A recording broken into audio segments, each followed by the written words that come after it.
என் ராஜனே, எஜமானரே, எஜமானனே, என் ராஜனே, எஜமானன் நீர் இருக்க வேலைக்காரனுக்கு ஏன் கவலை?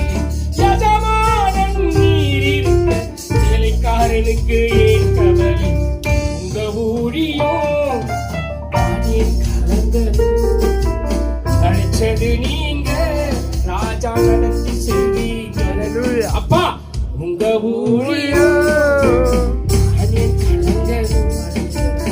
நடிச்சது நீங்க, ராஜா நடத்தி செல்வீங்க. ஆமென். கரெக்டா போதிக்கணும். உள்ளதென்று போதிக்கணும், திட்டமா போதிக்கணும். நீங்களும் ஆண்டவர்கிட்ட கேட்ட வார்த்தை அநேகருக்கு போதிக்கணும். இப்படிதான் இருக்கணும், இப்படிதான் வாழணும், இப்படிதான் நடக்கணும். அப்பதான் நம்ம பரலோக வாசி. எனக்காக ரத்தத்தை சிந்தினார் இயேசு, அல்லேலூயா. ஜீவனை கொடுத்தார் இயேசு, அல்லேலூயா. பட்டார் இயேசு. ஆமென். கொல்கத்தா மலை மேலே வேதனைப்பட்டார், வியாகுலப்பட்டார்.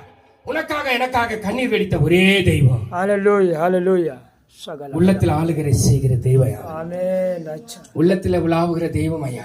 ஆமென். அசட்டை பண்ணவே கூடாது. அப்பாவை நீங்க அசட்டை பண்ணீங்களா அப்பெல்லாம் பிரச்சனை வருது. எப்பெல்லாம் நீங்க அவசட்டை பண்ணீங்களா அப்பெல்லாம் வேதனை வருது. எப்பெல்லாம் நீங்க ஒதுங்கி போனீங்களோ, எப்பெல்லாம் வார்த்தையை கேட்கலையோ அப்பெல்லாம் ஒரே கொந்தளிப்பு உண்டாயின்னு இருக்குது என் வாழ்க்கையில. என்ன மன்னிங்க அப்பா சொல்லி நீங்க கேட்கும் போது நிச்சயமாகவே உங்க வேதனை நீங்க சுகமா இருப்பீங்க. வருகிற பிரச்சனை மாறும், வருகிற போராட்டம் மாறும். அண்ணா அனுப்பினாருமா, ஒரு பெரிய மீனை அனுப்பினார். நல்லா கவனிங்க. அவருடைய திட்டத்தை தீர்மானம் பண்ணிட்டார். உங்களை கொண்டுதான், உங்களை கொண்டுதான், உன்னை கொண்டுதான், உங்களை கொண்டுதான் ஒரு திட்டத்தை ஏற்படுத்தி இருக்கிறார். உங்களை உருவாக்குவார். தேவ வார்த்தை இங்கதான் வரும், தேவ வார்த்தை இங்கதான் வரும், தேவ வார்த்தை இங்கதான் வரும், அற்புதமா வரும். அதை நம்ம கரெக்டா கைப்பிடிக்கணும், கடைக்கொள்ளணும். ஆமென். ஹல்லேலூயா. பெரிய மீனை மறுபடியும் அந்த வசனத்தை படிங்களா, அவ்வளவு அருமையா இருக்குது பாருங்க. நல்லா கவனிங்க. யோனாவை தின்னும்படி அனுப்பல, யோனாவை கடித்து தின்னும்படி ஒரு பெரிய மீனை அப்பா ஆயத்தப்படுத்தல.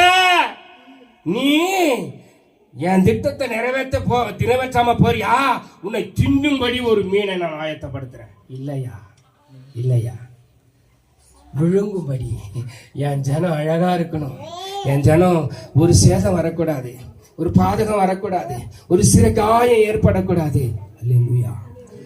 விழுங்கின மாத்திரத்துல உள்ள இருந்து செயல்பட்டான். நல்லா கவனிங்க. இது இப்படி எடுத்துக்கலாமே. அந்த கப்பல்ல தூங்கினார், அந்த கப்பல்ல இது என்ன கப்பல்? நீர்மூழ்கி கப்பல். சொல்லுங்க. ஹல்லேலூயா, ஹல்லேலூயா. என்ன கப்பலியா இது? நீர்மூழ்கி கப்பல்.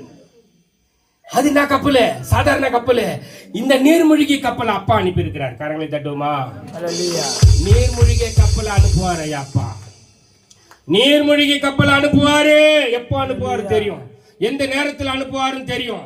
அவர் திட்டத்தை எப்ப செயல்படுத்த வேண்டும் என்று அவருக்கு தெரியும். ஹல்லேலூயா. ஜீசஸ். ஆமென், ஆமென். ஜாக்கிரதையா இருங்க, எச்சரிக்கையா இருங்க. ஹல்லேலூயா. ஆமென். எச்சரிப்பு. ஹல்லேலூயா, ஹல்லேலூயா. எதிர்த்து நிக்காதீங்க, பணிந்து போங்க. கர்த்தர் உங்களோடு கூட இருப்பார். ஹல்லேலூயா, ஹல்லேலூயா. வாயின் வார்த்தைகளினாலே தேவன் கோபம் கொண்டு இருக்கிறார். உன் வாயின் வார்த்தையினாலே கோபம் கொண்டு உன் கையின் கிரியை அழித்து இருக்கிறார். வருகிற ஆசீர்வாதம் தடை. எனக்கு அருமையான தேவ ஜனமே, தேவனை ஆராதிக்கிற தேவ ஜனமே, நான் இஷ்டப்படி வாழ்கிற வாழ்க்கை அல்ல கிறிஸ்துவ வாழ்க்கை.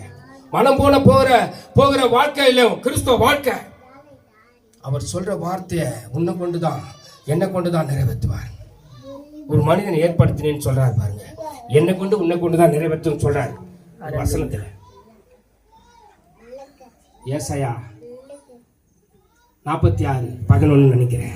உன்னை கொண்டு என்னை கொண்டு தான் எல்லா திட்டத்தையும் நிறைவேற்றுவார் ஐயா. உன்னை கொண்டு என்னை கொண்டு தான்